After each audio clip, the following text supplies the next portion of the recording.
And hi, welcome back to the channel. Hopefully, this episode I'll try and explain pretty much I would probably say a wee bit more of a hands-off role from architecture, but I was a head of architecture role which I was carrying out for a global organisation in the recruitment space. So, what sort of areas do you cover when you're head of architecture? Well, the team was about 10 people, which is a pretty decent size to start with for an organisation that's global, is probably at least 10. Some organisations across the UK have hundreds of architects in them. Various banks that I'm aware have several hundred architects, enterprise and solution architects. I was actually quite shocked to find out there was that many. So this role was head of architecture, which is really sort of based around planning the team's activities and working with the team, understanding what makes them motivated to, get the work done, but not just from a people perspective, from an enterprise architecture and a project architecture perspective. Because I think one of the key things was it was a relatively good architecture team that was set up. They had some architecture tools, they had some great documentation, some great experience throughout the team. Um, but I think what was I was key to try and help me as well as help the team was good planning. So using good tools like Jira, pretty much trying to make sure that projects and roles and responsibilities were clearly defined and clearly understood. So it was about really trying to make sure that the programs of work were being delivered, that we wouldn't have bottlenecks of resources or skill shortages or because people come and leave, come and go in the team. That was pretty much the reason why I happened to be considered for the role.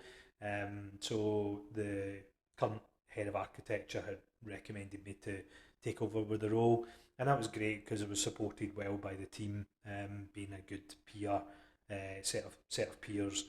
It was nice and easy to pick up the role, and that person before me had done a great job setting up structure and had lots and lots of great communication across the business. So I picked that up and pretty much ran with that for quite a few months, and then interim looked to recruit and help basically the CEO, CIO, and the CTO basically put somebody in. That was just because I was just intern. So, as an intern head of architecture, you're obviously not doing lots of HR type stuff, but, project architecture was important to me. So, getting stories and epics on the board, on the Jira board, so that we could understand, what platforms we were looking at changing, which projects that, we were being asked to contribute to from a solution architecture and an enterprise architecture, very different. So, that was important areas to really cover. Things like running some projects as well. So, things like programs of work that had multiple streams of work. So it was about making sure that we could all contribute. Using either tools like iServer or Jira or Confluence. So it was about making sure that the team had all the right tools in place to tell a story. Because telling a story is hugely important in architecture. When it comes to governance processes, a lot of these stakeholders that come to the governance processes, they're not engaged in your project and they have to understand it in the space of 5 to 10 minutes. So it's important to have lots of really good storytelling information or slide decks or tools or reports, whatever it is that you want to use.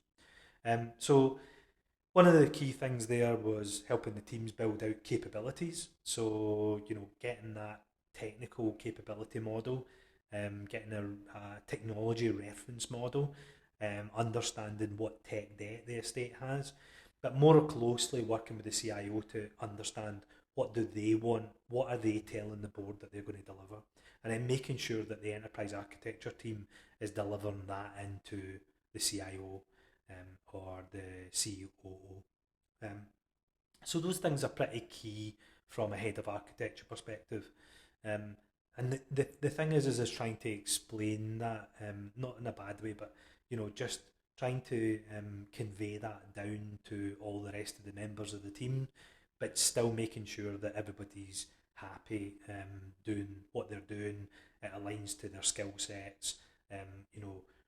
Their remuneration packages that they've got.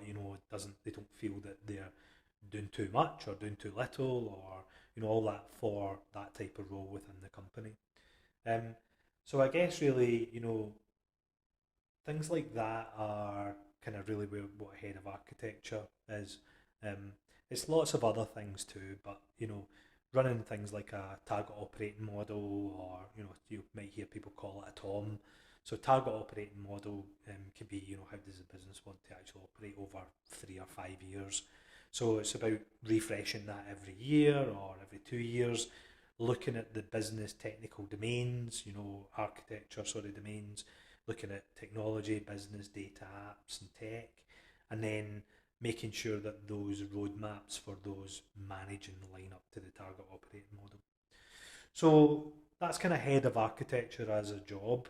It was one that I thoroughly enjoyed doing, and I would happily do again. I was very lucky to have a great team around me, and yeah, it was really good. I really enjoyed it. Thanks very much for watching. Hopefully, I'll see you soon, and look out for new videos in the next couple of days.